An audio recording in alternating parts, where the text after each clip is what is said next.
પાદરામાં તંત્રની ઉદાસીનતા સામે ઉઠ્યા તોફાની પ્રશ્નો। બે નિર્દોષ જીવનો જવાબદાર કોણ? પાદરા તાલુકાના કોટના ગામ નજીક ઢાઢર નદીના કોઝવે પર બનેલી હૃદયદ્રાવક દુર્ઘટનાએ સમગ્ર વિસ્તારને ઝંઝોળી નાખ્યો છે। નદીના તેજ પ્રવાહમાં બે નિર્દોષ બાળકો વહી જતા લાપતા થયા હતા। બનાવ બાદ સવારથી એસડીઆરએફ તથા કરજણ ફાયર વિભાગની ટીમોએ જીવ તનાવી શોધખોળ શરૂ કરી છે, પરંતુ હજુ સુધી કોઈ બાળકોનો પત્તો લાગ્યો નથી।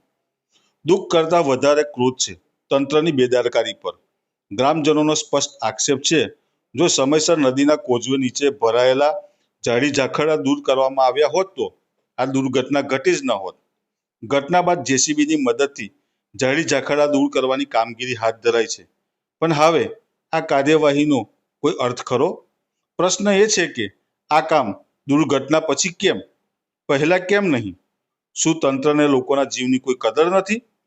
મગોરોથી ભરેલી ઢાઢર નદીમાં એસડીઆરએફ ટીમો જોખમ લઈ શોધખોળ કરી રહી છે, પરંતુ ગ્રામજનોના હૃદયમાં એક જ સવાલ દાઝી રહ્યો છે, આ બે બાળકોના જીવનો જવાબદાર કોણ?